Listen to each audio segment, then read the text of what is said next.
Have you ever been sitting there on Sunday night after a weekend that seemed like it just went 1, 2, 3, and you say to yourself, I'm not ready to go to school tomorrow. I'm not ready to go to work tomorrow. I'm not ready to do anything on Monday. I need like another day to complete a true internal weekend because the weekend doesn't feel over to me. It's going to be mail it in Monday for me. That's where I'm at. This weekend went way too quick. I feel like the videos I felt like that was 10 minutes ago. You're getting mail it in Mondays from me today as we got this Monday night football game and 2 NHL games on our hands.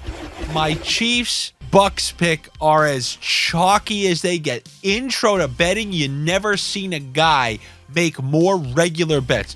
The guy who only watches the Super Bowl could have given you these first 2 bets that I'm about to give you, but they happen to be the ones that I like on this slate.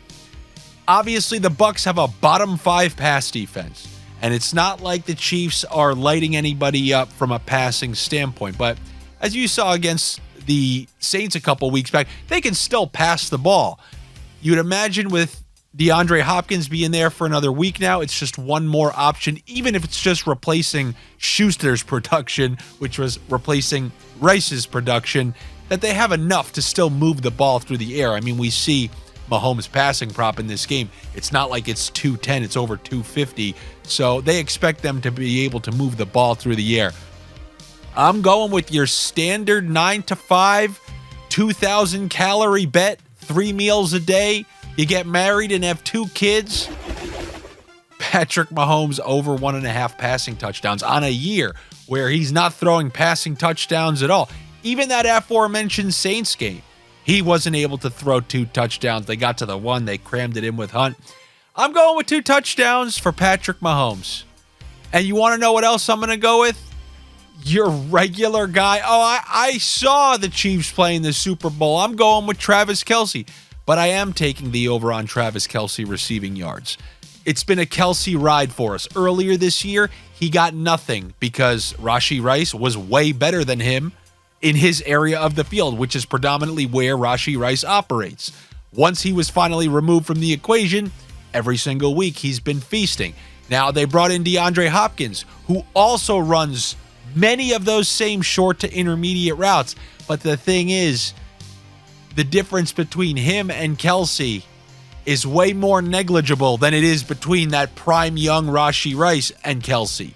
Where I said Rice can just take a 7-yard pass and turn and take it to the house, Hopkins isn't capable of that, especially at this point of his career. So I don't think he'll eat too much at all into Kelce's production. We saw that happen last week, but now I guess theoretically you can argue, well, he's been there for another week. They'll be able to utilize him more. I'd rather trust the go-to target for Mahomes in this offense against a bottom 3 pass defense. I'm going to go with the over on that. And then I was stuck between 2. I'm doing absolutely nothing on the Bucs side. I was stuck between, do I want to go with Hopkins, who maybe after a week, if he's playing that Juju Smith-Schuster role, he has a relatively low total. You know I love relatively low totals. Or do I go with X.Worthy, who his target share is up? They're trying to manufacture touches for him. Once in a while, he does hit one of these deep shots. Am I going to take him? Because I got to be honest with you, he's not my kind of guy. I do not trust players who can't get open. They have to be schemed the ball with these gimmicky plays. But between those two, the low Hopkins total and the X.Worthy rushing and receiving total, because that's what I would take if I bet on him, because he could take one of these end arounds and take it for 20 yards. What I'm going to do is invest a little less and take the 50-yard rushing and receiving total for X.Worthy. The good thing is he can kind of do it all on one play. The bad thing is, who knows, maybe he'll just get one catch-all game. But I will take the over 50-plus rushing and receiving for X.Worthy. Now let's go to the ice, where we got 2 games, and not very thrilled about either of these games. These Kings and Nashville Predators, who are they? What are they other than perennial disappointments? I guess you can argue Nashville's still starting to get their act together, but they kind of still don't know what to do with Stamkos and Marchessault. They tried playing them together initially. That was god-awful, so they tried to move Marchessault up to the top line to get his production going. They tried to put Nyquist with Stamkos to try to get him going, It kind of worked, but it did not work. So now Nyquist is back on the top line, and they got Marchessault and Stamkos together. So what I'm going to do for two teams who don't really light the lamp offensively, I'm going back to an under 6.5. And how am I going to do that? Because God forbid you ever take something with a little minus next to it. I'm going to take the under 3.5 shots on goal for Steven Stamkos. If they're listening to this at 3.5, it's not like this is Stamkos at 22 years old just blasting everything under the sun. I believe in his last 6 games, he maybe cleared 3.5 once. So against a team who kind of plays in these low-event games more often than not, the Kings, I think they'll be able to hold Stamkos under 3.5 shots. So give me the under 6.5 with the under 3.5 shots on goal for Steven Stamkos. And then in the later game, you got the Roller Hockey Devils, who are trying not to be the Roller Hockey Devils. They have a much better goalie now, so you can start seeing some lower scoring games. They'll go out there, they'll smack Vancouver, and then get smacked by Calgary, who then gets smacked by Edmonton, who now has to play the Devils. That's pretty much early season NHL hockey for you. This one can go either which way. What I'm going to do is take the guy who's had to shoulder more of the burden. I unfortunately picked him the one game in his last 4. He didn't cover this. But I'm going to go with the plus money over 1.5 points for L.Draisaitl.